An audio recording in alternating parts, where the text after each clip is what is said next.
Good afternoon, everyone, and welcome to Fridays with Keenan's Cutting Edge. My name is Jenna Labor, and I will be your host as we explore the dynamic world of Don Keenan's trial philosophy, The Cutting Edge. Those of you joining us live this afternoon have the opportunity to ask questions and interact with our speaker. And I encourage you to do that today because we're going to have kind of a live demonstration. And so it's really going to lend itself nicely to being able to ask questions of Clayton while he's talking about his awesome topic today. If you have a question, please type it into the comments section below, and we will be sure to address it. Episodes are released each week following the live broadcast, so be sure to hit that subscribe button and click the alerts icon so you don't miss an episode.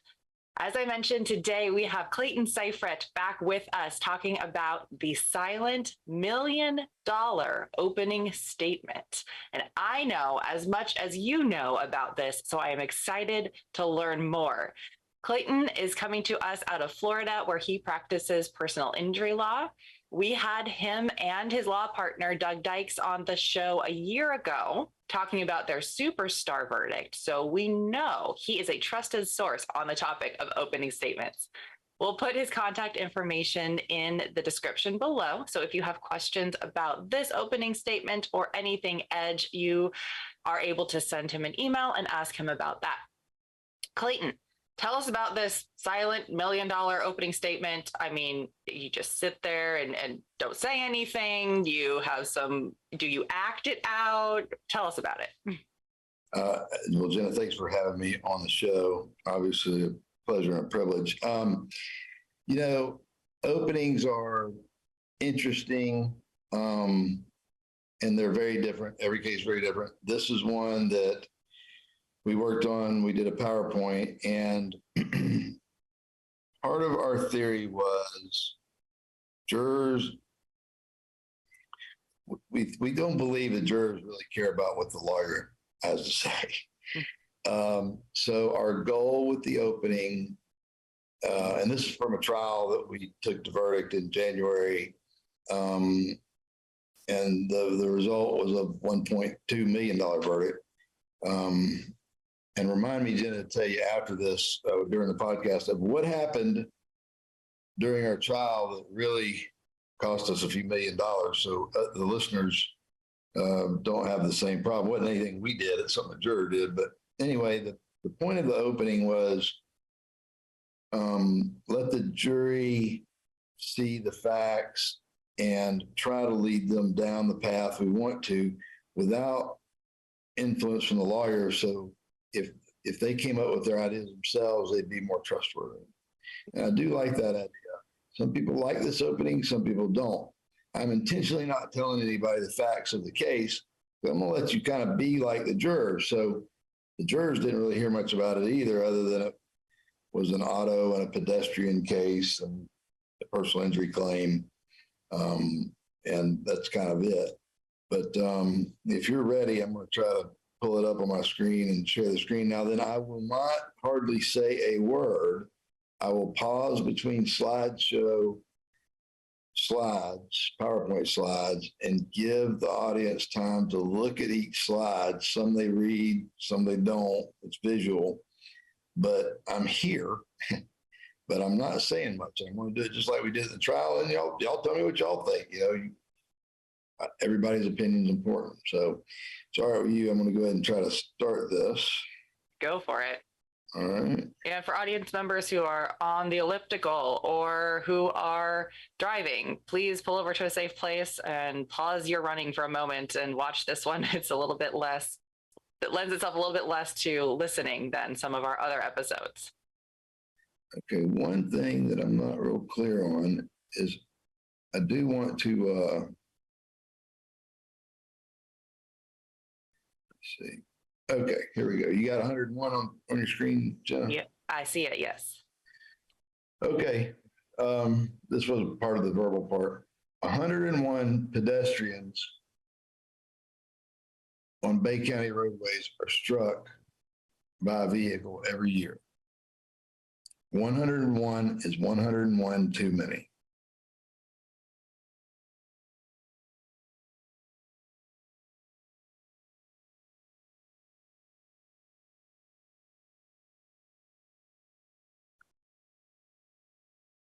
This is our client, Andrea.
There's video footage of the crash from a security camera.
Okay, that's the end of the PowerPoint.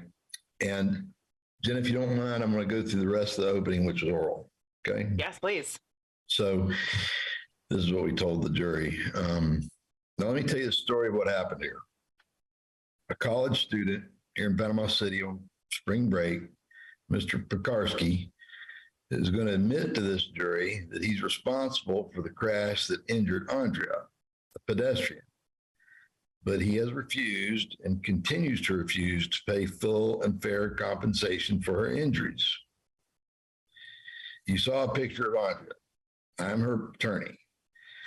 The violation of the SMPTE safety rule that has resulted in Ms. Reese having no choice but to seek accountability and justice for serious and life-threatening changes and injuries from you, the jury.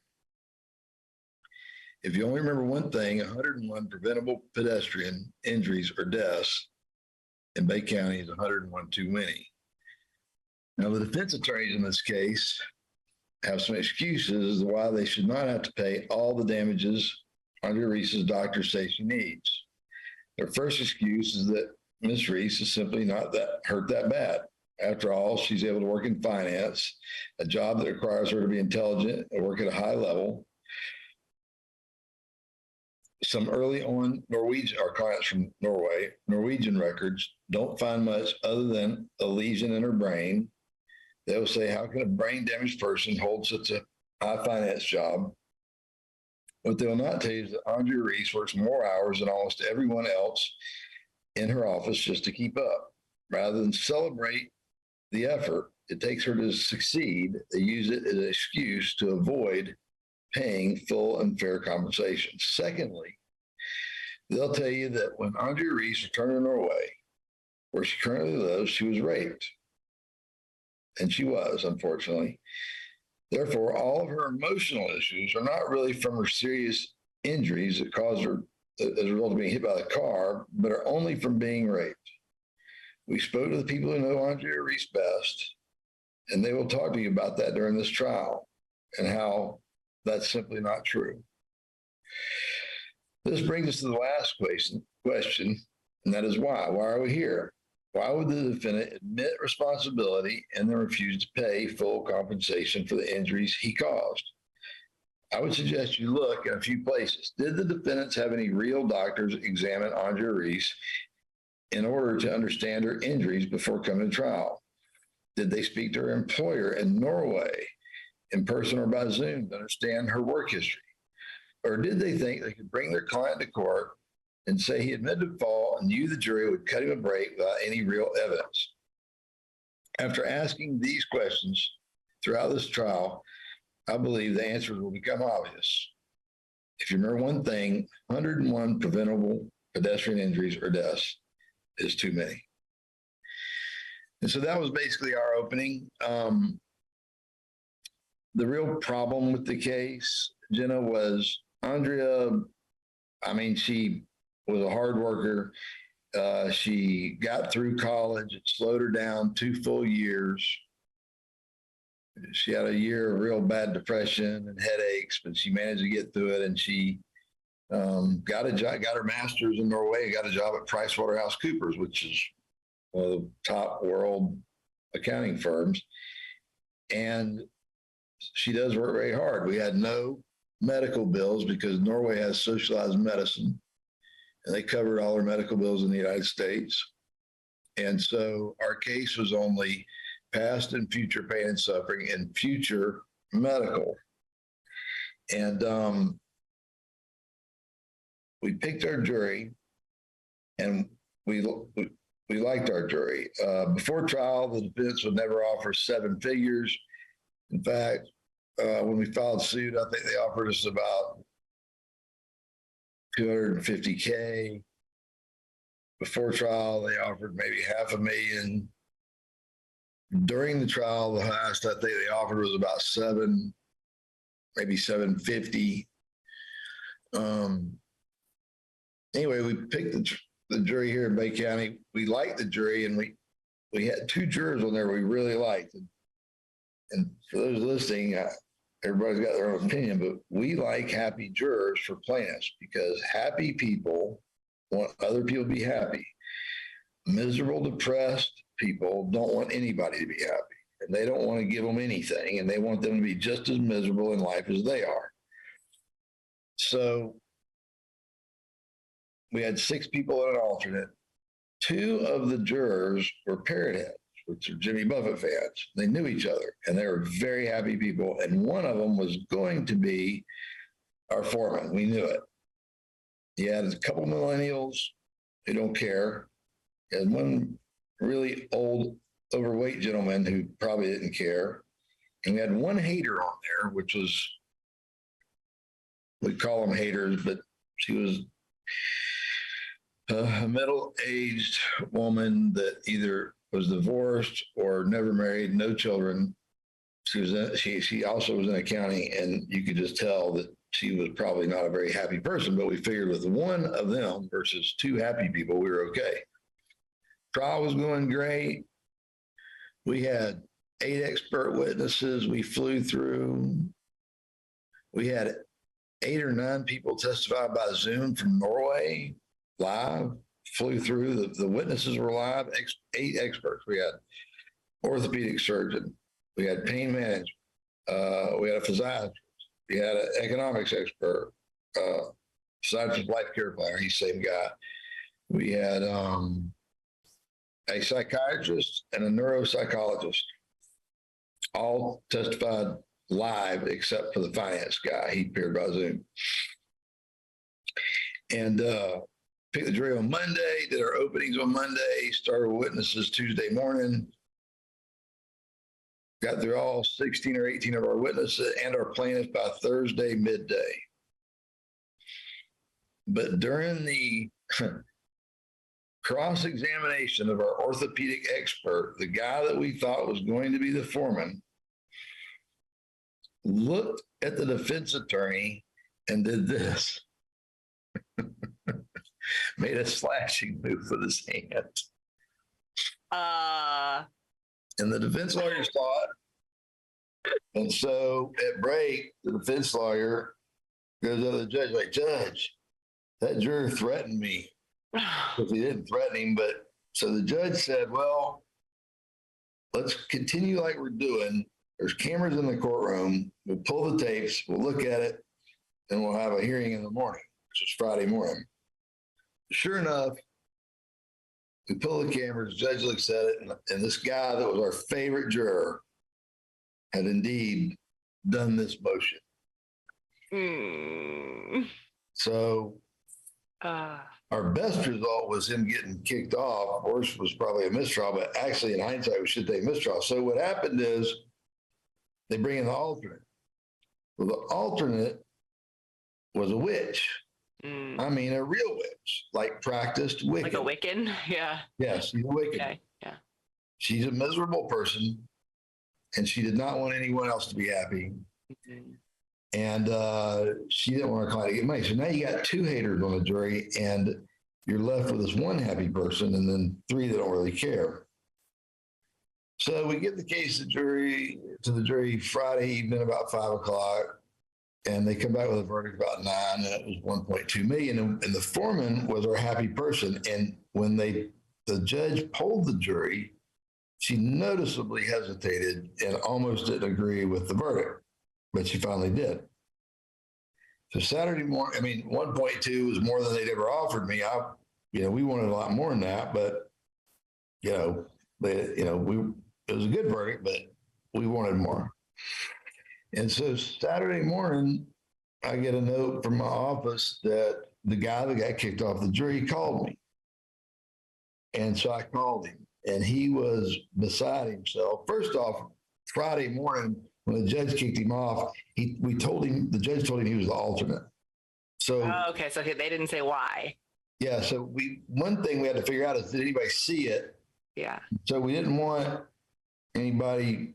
So we just said, hey, Mr. So-and-so, thank you for your service. We really dismissed him early, but jurors probably don't know his last day of trial. You're the alternate. Thanks for your service. Well, he kind of knew that he got in trouble, because when I talked to him, I told him, I said, well, here's why you got kicked off. He's like, man, I kind of figured that. But anyway, so he was furious at the verdict. He wanted about $5 million. And he said, look, the foreman is not happy with the verdict, and she wants to call you. And I said, well, I cannot call her. If she wants to call me, she can. So she did. And I don't know if y'all know what a quotient verdict is, but I did not know until we had this come up. But a quotient verdict is where the jurors, 6 jurors or how many you have in your state, they take all their numbers, add them up, and divide by 6. That is not a unanimous verdict. That's an average verdict. Yeah. And so that's absolutely grounds for a new trial. Well, that's what they did. They couldn't agree. The Wiccan, so the foreman said she felt the verdict should be about $5 million. Some other people said in the millions, but the Wiccan, when she walked into the jury deliberation room, said, no way I'm agreeing to anything over $1 million or close to it. First thing out of her accordance, because the foreman tells us it. Mm-hmm. Do you have a unanimous requirement? Sorry? Do you have a unanimous requirement? Or is it? It's supposed to be a unanimous verdict. They're all supposed to agree on it. Okay. It's one thing to go in and everybody give their number, but then after they talk about it, they come around and like, yeah, that makes sense. Yeah, that makes sense. Okay, yeah, I'll agree to, whatever number. Mm-hmm. They couldn't agree to it. So the one hater, who was the accountant that we knew was on the jury, she said, well, let's just add up everybody's number and divide by 6. Mm-hmm. So when we found that out, we filed a motion for new trial, which is actually set for a hearing Tuesday next week. Okay. But the jury basically, the foreman and the guy that got kicked off both thought it should be around $5 million, and the foreman wrote that in her affidavit. So, that juror, he felt terrible. I told him, I said, man, you cost me more money than anybody I've ever dealt with in my life. Because literally he cost us $3 or $4 million on the verdict. And, maybe, although who knows how it would have ended up with 2. That's true. It would have been more than, because I learned a lot about jury dynamics that makes a lot of sense. Mm-hmm. You usually have a few people that are really for you or against you, and then you got a group of them that really don't care. Well, if you get 2 that are really for you, 3 that don't care, and 1 that doesn't like you, you're going to win that case because the two that are really for you are going to sway the other three, and the sixth person is going to give up generally. Mm-hmm. In this case, we had that until he got kicked off. And that happy juror, she fought really hard, but eventually the two millennials, young guys, kind of went with the two girls that were close to their age, one of them was fairly attractive. They just kind of got them on their side.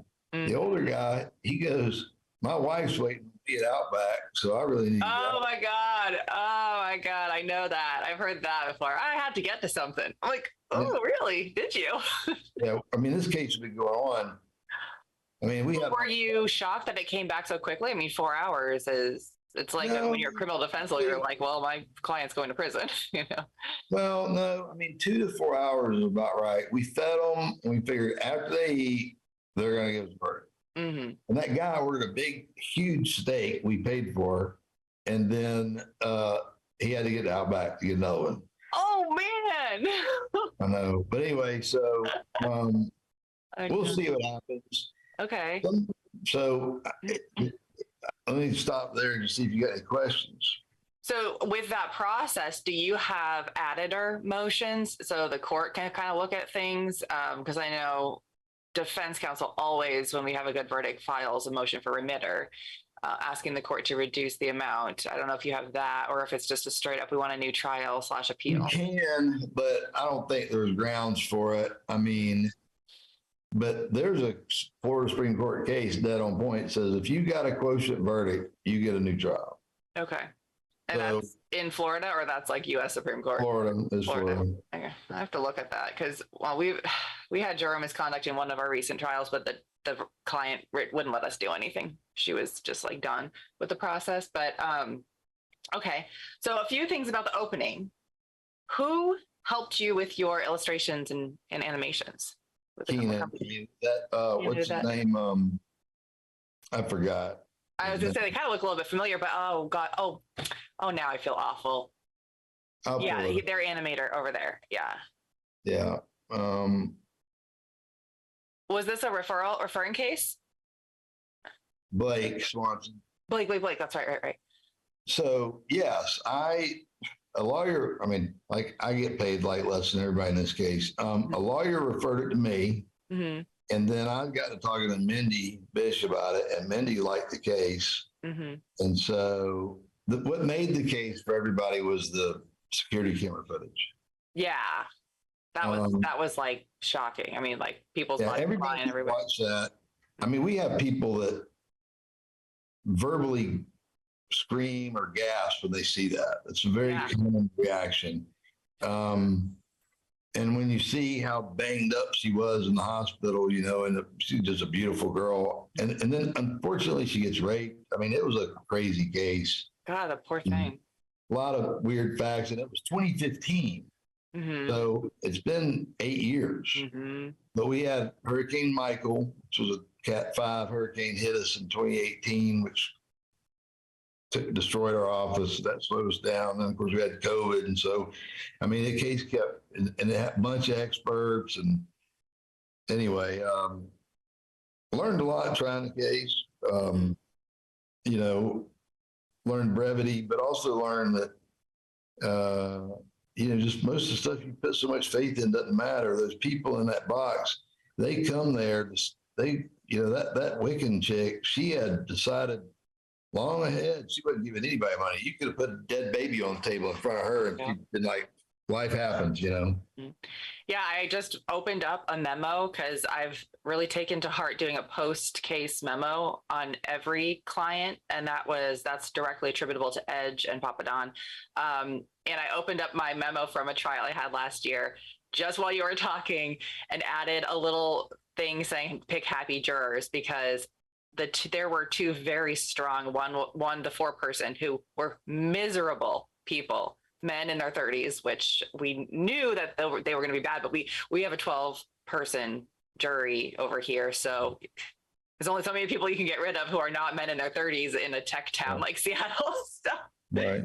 And it absolutely, and that's just something that what, for folks listening, these little things that may seem inconsequential, but could absolutely tip the scales in your favor. Being a happy person is one of them, because you're absolutely spot on that if I'm a miserable person and I get on your jury, I want you to be miserable. I definitely don't want you to get millions of dollars, whether it's because I'm punishing you, the lawyer, or because I'm punishing you, the plaintiff, or because I'm just a, nasty person. So they're just not, they're like, we're a very Republican conservative state, or Air County, a lot of military.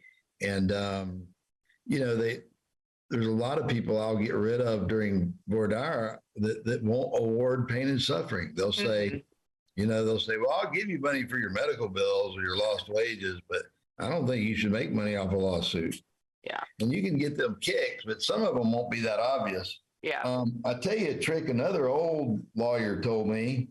He got it. Well, he got it from another old lawyer. He said, I picked jurors with comfortable shoes.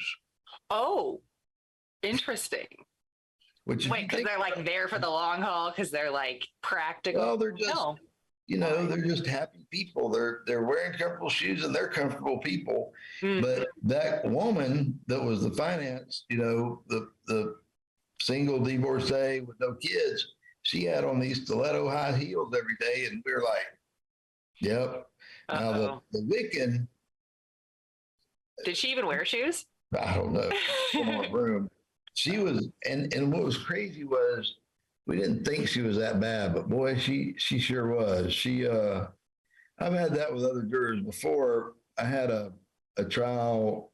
It wasn't much. It was a much smaller case, but State Farm case. They'd offered us like 70 or 100 policy. We got a verdict for about 300. Mm-hmm. It was a shoulder surgery. And after the trial, about a month or two, I ran into the foreman, this lady, and she was a happy person. And she said, yeah, there's men that won't give your client nothing, but she got in there and basically made them do it.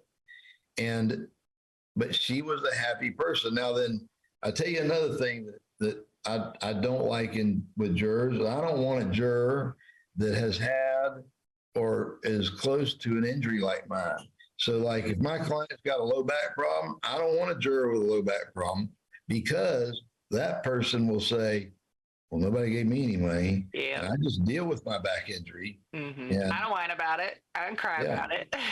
that's the same thing. Yeah. And I used to think the opposite, but I had a jury trial year before last, got a $1.4 million verdict on it. And I left on there this lady that was on disability, and she was one of the ones against me. And I thought she'd be great because she had a bunch of health problems, because I thought she'll get back there and tell them how this stuff just gets worse. I had a fairly young guy that got hit by a forklift out of the port. Mm-hmm. And he looks okay now, but I was saying, hey, 10, 20 years from now, he might not be able to walk. Well, she basically, I think, looked at it like, well, I'm way worse off than him, and all he's got to do is lose some weight. And so I don't like jurors that have the same or a similar injury. But in this case, we just tried, the defense, they thought we did. So they kicked some of them off with their pre-entries, which we were happy about. Yeah, yeah. So anyway, I don't know. What are some of the things you like about or don't like about jurors? That's my worst skill, actually, if I had to say. I just am terrible at it. I think and this is another thing that I've learned, but still have yet to get very good at putting into practice, is feeling like my case will convince anyone. If it's a strong case, the jury will get it. And that's just not true. That's just flat out not true. You really do have to, pick. I mean, we do try to stay. It's hard. I mean, and I see Dave Crump's question. So Dave, I'm coming to you, but it is hard. I would say 95% of the trials we do are in King County, which is a very liberal, elite, affluent county for the most part. Very tech oriented, very finance. You get CEOs, you get neurosurgeons, you get just a type of person, and they are to a person, miserable, angry, and they don't believe anything anybody says to them. So skeptical, I guess, would be the third thing. And it's very, it's frustrating because you look through as of COVID, we've been able to get a list of jurors like the week before, because now most of the time, even still, we're doing at least jury selection remote. And so they'll give us it'll be like, 50, 75 people, and they all have these traits. And so it's very hard. It's really, really hard. I think looking at things like shoes or someone who seems to be happy or things like that are things that we're going to have to look at more than what do they do for work? Where do they get their news? What are their political leanings? Yeah. Those standard questions are such BS. Yeah. I do think overall you want to try to find a happy juror, and it's like poker. You're not going to, nobody's that great. I mean, I'm sure Mr. Keenan's, like the best. I'm just never going to get there. But as a general rule, I think your happy people are going to be better. Did you have a question we need to answer? Yeah. So Dave Crump out here from my neck of the woods asks, what did you do to spread the tentacles? In the opening, I didn't hear much about the driver. Did the judge cut that out? Let me tell you something. We have a hard time spreading tentacles around here because they don't like it. And in fact, in this case, as we said, it was admitted liability. So they wouldn't even, the judge didn't even let me use a statistic. What I would do, and the tentacles is one that I struggle with, trying to spread it. You could try and, like, during voir dire, we would ask, how many people walk to work, or does anybody walk one way or the other, and sort of making the point of our client now is scared every time she crosses an intersection as a pedestrian. And so it could have hit anybody, it could have been other people on the beach, other tourists, other workers, but the judge really limited us. And the single piece of advice I'm going to tell you listening is, if you've got stuff you want to use in your opening that is questionable of it coming in, it's not specific medical records, like statistic, you need to get it in front of the defense early. Like, one of the best things I did was I had two of our experts, basically they saw this entire PowerPoint and we got attached to their deposition, and they went through slide by slide and sort of agreed with every part of it. Well, 90% of that the judge let in because they'd seen it all. If you got something that you bring to trial and the defense hadn't seen it, even if it's just an illustration, my experience is, unless you got this phenomenal judge, it's really good for you, is they're not going to let it in. And so get it in early, which is hard to do because a lot of times we don't think about things until late in the case, but get your expert at least to talk about as many things in your opening, and think about these factors that you want to have in your opening early enough that you can get them in with your expert depot. Because otherwise, the judges just shut me down. They're like, no. Yep. I don't know that I exactly answered this question, but it was tough. It's tough spreading the tentacles of danger. Some of those things are just tough to get in. Yeah. So you had, well, I mean, it's admitted liability, right? That's another thing that creates a problem of really talking much about the driver, kind of what. Well, yeah, when they did that, we had a punitive damages claim, but the judge threw that out. And because the kid had been awake for 27 hours, and because he drove down here from Indiana, and he just never slept. We had no evidence he was on drugs, although I think he was on Adderall or something like that, but nobody ever tested him. So we didn't get to talk about him.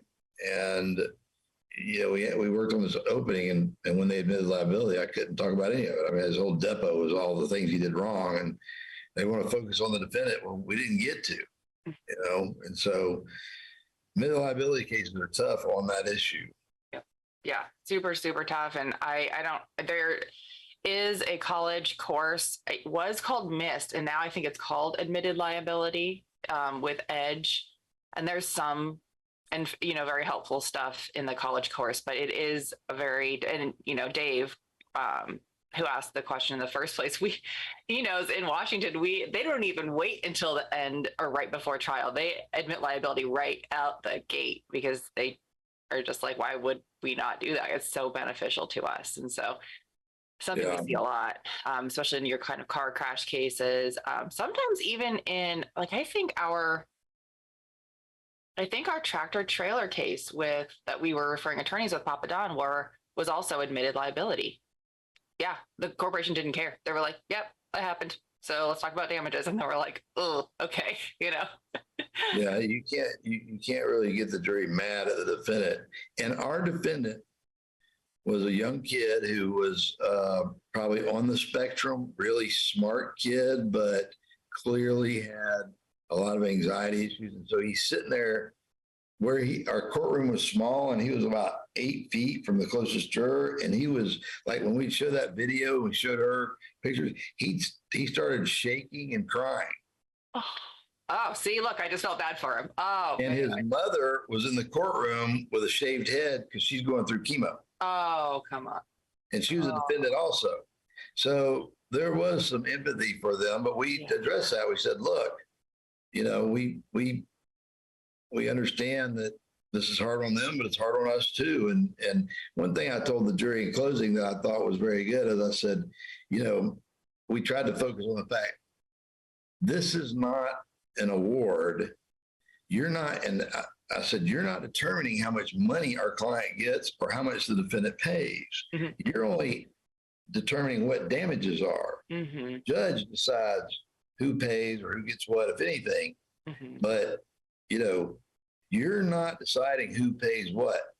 And tried to get them back on track of don't feel sorry for the kid, but they still thought about it, But it's always going to be there. And I think without us being able to say, I don't know, I've turned this over in my head so many times, how to say they're not paying it without saying they're not paying it. And then I think, well, why couldn't I say they're not paying it? Because all the rule says is that you can't say insurance. So maybe. I think you can. We got it. We really tried hard and made it clear. You're not, if I was going to do the next case I do next trial, I'm going to say at the beginning, you're not going to decide who pays what or who gets what. Mm-hmm. You're deciding an amount of damages as a result of an injury. Yeah.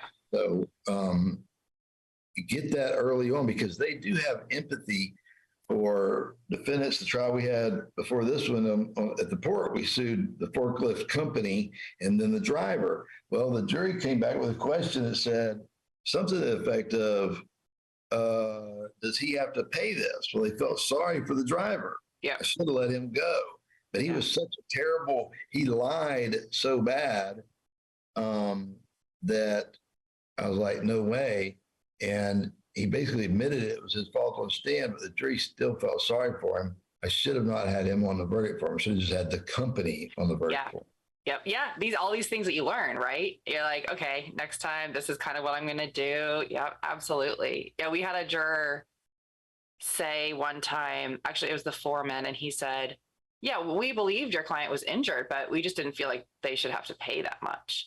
And I couldn't tell, I didn't ask him too much follow-up because I was just like, ugh, about it. But I couldn't tell if he meant that the individual defendants should not have to pay, like he believed they would have to pay, or if he just didn't think anybody should have to pay that much.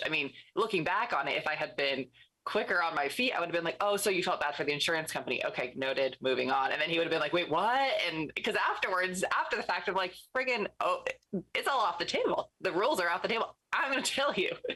Well, I tell you, in the focus groups I do, this shocked me, but the majority of people out there think that the cases that have insurance settle.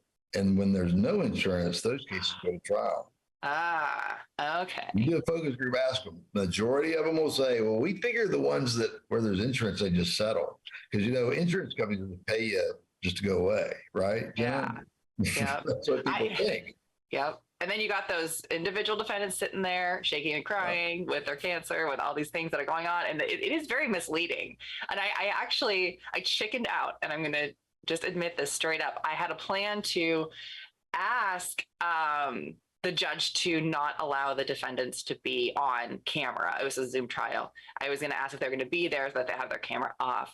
And I chickened out. I didn't do it. I wish I had done it because my argument was going to be, it's playing to the sympathies of the jury. You know, we all know these people are not paying this. And the more they sit on camera and the jury bonds with them as much as they're bonding with everybody else, it creates problems. So someday I hope I have the cojones to do that. And we'll see. I'll probably get denied, but I'm curious to try it out. So I don't know what you think about that. The trial, they get to see it. I'll tell you one other thing that happened, and the foreman told us that they really like this. Mm-hmm.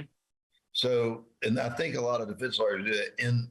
In Florida, you get in closing, plaintiff gets to do closing, then the defense gets to do closing, and plaintiff gets a rebuttal. That's the end of it. So in the defendant's closing, he said, give her about 600,000, basically. He said, that's fair. Mm-hmm. He said, and he goes, that seems like a lot of money. He goes, I would take that. And so I took that as an opportunity to get as close to the golden rule violation as you can without doing it. And I got up and I screamed at the guy and I said, what a joke. You would take 600. Would you give your daughter 600,000 to have that happen to her, your wife, anyone in your family? And I just kept going. I was waiting for the judge to stop me, but I was just like doing my best to get the jury going, wait a minute, would I take 600,000 for that? Mm-hmm. And I literally turned at him and was screaming at him. I said, this is an insult. I can't believe you say that. Mm-hmm. And the foreman said that was her favorite part of the trial. Oh, okay. Nice. So you just learn different things in different trials. Mm-hmm. Absolutely. So we have a couple minutes left here. So I want to go back to the opening. Did you do it for us today the same way you did it for the jury? And so that the whole PowerPoint, you were silent and they read it, or was there any narrative over it? Pretty much the same. I had co-counsel that hated the opening. Mm-hmm. Some people liked it. I don't know. I mean, they said it's too long, too quiet, but I'll tell you, the jury read it. I was standing at the side of the jury box running my PowerPoint, and they were reading it and looking at it. And I waited until basically they'd look at me and nod and go to the next slide. Okay. And the one that was a foreman read the most, or going to be the foreman, the one that got kicked off. Mm-hmm. But they did read it, instead of me telling them. That was the goal. They didn't seem to get bored with it. Okay. And even the medical stuff, you weren't concerned that they wouldn't understand it, which actually is exactly what we should not be thinking and worrying about, juries not understanding things. What I just did there. Are they going to trust a lawyer to tell them? I mean, I do think some of it, Mindy's idea was to do it silent. I think that some of it should have had an explanation. The intersection, everybody knows Bay County, mostly if you live here and they know where that intersection is. I'm sure the people watching this don't, so I would have explained it. But for the most part, I kind of like it because it is taking the lawyer out of it. It's the whole off code. You're off code. Yeah. Yeah. I mean, I was reading it and looking at it, looking at pictures, looking at things, and, it definitely was. I mean, if you make a PowerPoint and then you talk about it, it can be difficult for people to be listening and watching at the same time, so that you're going to miss one or the other. So I know KLF does a bunch, Keenan Law Firm, they do always do tons of focus groups, and all of us in Edge, we all do focus groups. So what did the focus groups tell you about the PowerPoint? How did they help you shape that so that it was ready for the jury and that it was effective? Well, like with most trials, that thing didn't come together until, really the weekend before. But the focus groups, that's such a big question because I did so many focus groups on this thing. I tell you one thing they did. I personally believe that this contributed to the rape because she was a very confident girl before this, and boys came to her naturally, and she lost her self-confidence when she had the brain injury because she gained a bunch of weight. She had memory problems, light sensitivity, headaches. I mean, it really messed with her. Scarred, beautiful girl, now got scars on her face that aren't that severe. So it changed her personality. And so she was basically looking for love in all the wrong places. She went to a pretty sketchy bar, picked up a sketchy dude, went home with him and said, "Hey, I want to leave." And he locked her in his apartment and raped her. And I don't think she would have been there. But the focus group, when I focus group that, they were like, "That's reaching too far." So what I did was I made the defense think I was going to do that. And they filed this big old motion to exclude it. And I dropped it at the last minute, which had them focused on that, not some other issues that I think they could have won had they focused on them, but they got so focused on the rape. Mm-hmm. And I said, well, I'll just drop that claim. Yeah, And that makes sense. Because then it's almost like they're overreaching by saying the rape is causing all this stuff and you're not doing the same. It was an insult. It was really, I mean, the foreman was appalled by the idea. But the Wiccan chick was like, oh, I think the rape probably did. You know, the haters are going to grab anything they can. You're not going to change their mind. Yeah, I mean, that is, and the same with the happy people, which is great for us, right? We don't want them to change their minds. We want them to stay supportive of us, but either way, and that's something that I still need to learn better, is that you cannot change people's mind, no matter how logical, objective, 100 proof positive evidence you show them. They have their thought, and that's just where they're going to kind of fall. I mean, you might have the not care people kind of who give up. You know, well, what you do to me is you give the people that love your case evidence to sway the don't care people. Mm-hmm. Right. And you try to keep the defense from getting evidence that's going to sway the haters, that's going to help the haters out. Mm-hmm. And so you're hopefully giving things that help your lovers that are going to bring people to your side. But, you know, there's safety in numbers, and we got outnumbered on that one when our foreman got kicked off. So crazy. Dave asks, did the B&A witnesses do well before and after witnesses? How many did you have? What did you do? Had about 8 of them. Had mom, sister, dad. I stuck with the thing about try to give one story. They were, you know, like 15 minutes, most of them, some of them less than that. Best friend who talked about how her total personality changed. I thought they did great. Again, the thing was the haters just ignore all that crap. And they went and said, well, I think the rape probably did it. And, you know, she cried on the stand when Mr. Syfrett questioned her, but she didn't cry that much when the defense questioned her. And she does have a great job, and Norway's got free health insurance, things they weren't supposed to consider. Yeah, of course. Yeah. So, you know, that's jury selection is so damn important. It really is. You know, I find that before and after witnesses, like if the jury likes you, or if you have jurors who like you, they will believe that before and after witnesses are powerful. If they don't like you, they're going to think that before and after witnesses have skin in the game, no matter who they are, a coworker, a family member, a friend, childhood friend, like whatever. It's just, they're going to receive the information through their lens and filter it the way that reinforces their view. That's true. Well, I do love trying to get a story. The dad told a powerful story about a conversation with his daughter where she cried for the first time after the car wreck, before the rape, because she thought she wasn't going to finish school because of all her headaches. And, you know, she just wasn't as smart as she was. And those stories are really powerful. And that's one thing that, you know, just get some facts in there, specific facts, not, well, she just isn't the same person, you know, you just stay away from that crap. Yep, absolutely. All right, we are out of time. Thank you so much for joining us again, Clayton. It was great to have you on. And thank you to all of you who joined us for this week's episode of Fridays with Keenan's Cutting Edge. If you liked the episode, please give us a like by clicking the thumbs up button to feed that YouTube algorithm. Let YouTube know that you find this content interesting and useful. Next week, I believe we have a replay of a previously aired popular episode, but I will see you back in a few weeks with one of my favorite folks, Mindy Bish. And I may be back in the meantime as well if we are able to get a live person on. So I look forward to the next time I'm able to be with you guys. Have a wonderful weekend, and I will see you then.